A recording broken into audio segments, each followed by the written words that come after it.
Soon after the enlightenment, the Buddha uttered these two verses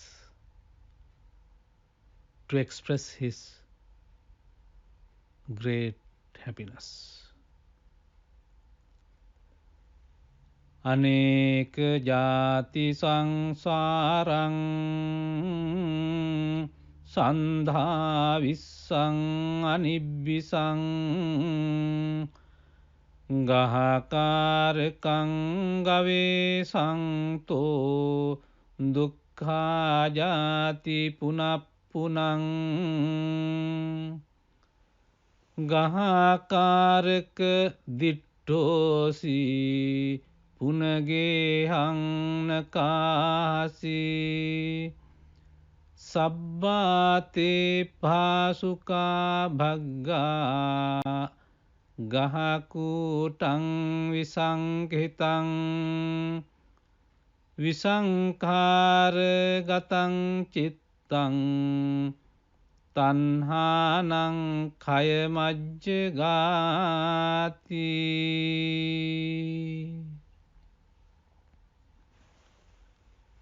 I, who have been seeking the builder of this house, the Panchaskandha, falling to attain enlightenment, which would enable me to find him, have wandered through innumerable births in samsara. To be born again and again is indeed dukkha, suffering. O house builder, you are seen. You shall build no house for me again. All your rafters are broken. Your roof tree is destroyed. My mind has reached the unconditioned. The end of craving has been attained.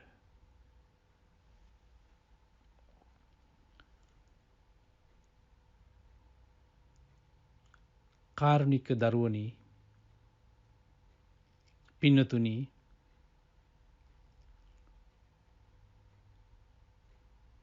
සාරා සංඛ්‍ය කල්පලක්ෂයක් මුළුල්ලෙහි අප්‍රමාණ වූ දුක් කම් කටළු විඳිමින් විඳ දරා ගනිමින් බෝධි සම්භාර පුරණ බෝධිසත්වයන් වහන්සේ උන්වහන්සේගේ පුණ්‍ය බල මහිමයෙන් දීපංකර ලෞතුරා බුදුරජාණන් වහන්සේගේ හමුවෙහිදී උන්වහන්සේගෙන් ධර්ම ශ්‍රවණය කරලා නිර්වාණ ධර්මය සාක්ෂාත් කරගන්නට සියලු හැකියාවන් තිබියදී වුණත් ඔබ කෙරෙහි අප කෙරෙහි පැවතියා වූ මහා කරුණාවෙන් අතටපත් නිවන් දොර හැරපියා යලිත් මේ සසර කතරට පිවිසුනේ ඒ තිබුණ පුරුෂ වීර්යය, පුරුෂ පරාක්‍රමය මහා අධිෂ්ඨානය නිසා වෙනුයි. එසේ පැමිණි මේ සංසාර ගමනේ නිමාව දකිමින් ගෞතම සිද්ධාර්ථ බෝධිසත්වයන් වහන්සේ එදා ගයා ශීර්ෂයේදී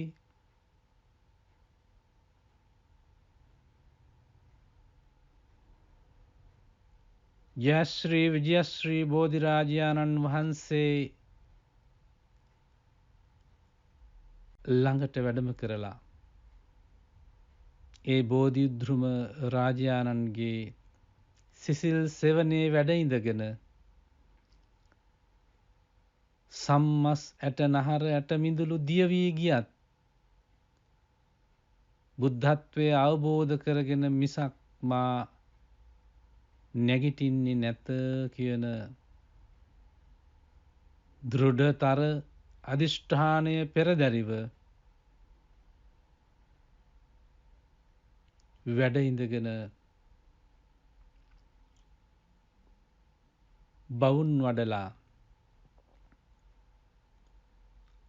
බලාපොරොත්තු වූ පරිදි ලෞතුරා සම්මා සම්බුද්ධ රාජ්‍යය අත්පත් කරගත්තා.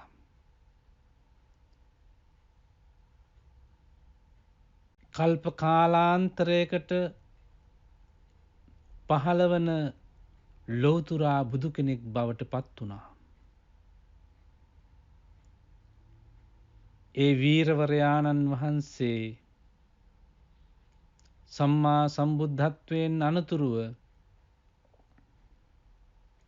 බුද්ධත්වයෙහි මිහිරියාව ඒ අවබෝධ කළ ධර්මයෙහි සුන්දරත්වය විඳ ගනිමින් ගලා හැලෙන නිරාමිෂ ප්‍රීතිය ප්‍රකාශ කරන්නට යෙදුණා.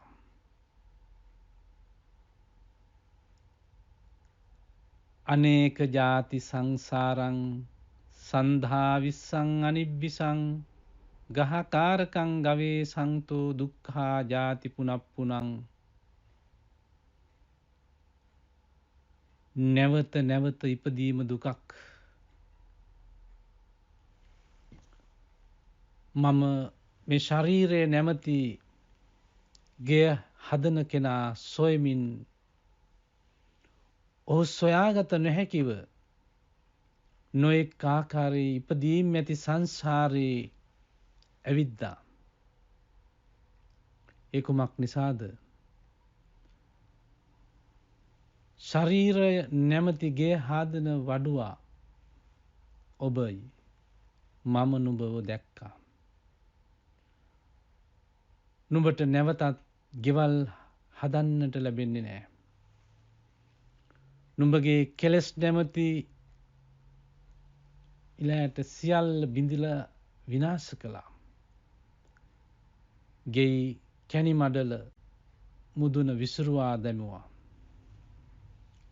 සංස්කාරයන්ගෙන් නිදහස් වූ මගේ හිත තෘෂ්ණාව නැති කිරීමෙන් නිවනට යොමු වුණා. මේක උදාන වාක්‍යයි. බුදුරජාණන් වහන්සේගේ ප්‍රීති වාක්‍යය. කාරුණික දරුවෙනි, බුද්ධිමත් පින්නතුනි, ඔබත් මාත් මේ සංසාරයේ සැරිසරන්නේ මේ කියන තෘෂ්ණාව හෙවත් ආශාව නිසයි.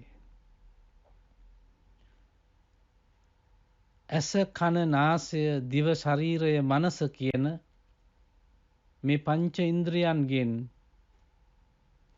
අපි ලබා ගන්න අරමුණු රූප, ශබ්ද, ගන්ධ, රස, ස්පර්ශ ධර්ම කියන මේවා නිසා තණ්හාව ඇති කර ගන්නවා. ඇසෙන් දැකෙන රූපවලට ආසාවෙන් බැඳෙනවා.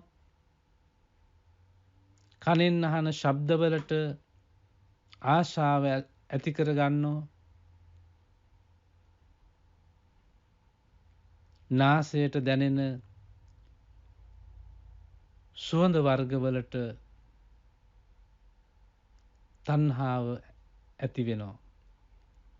දිවට දැනෙන රස ඔස්සේ රස තෘෂ්ණාව ඇති වෙනවා. ශරීරයට ලැබෙන යහපත් ස්පර්ශයන් හරහා තණ්හාව වැඩෙනවා. මනසට ඇතිවන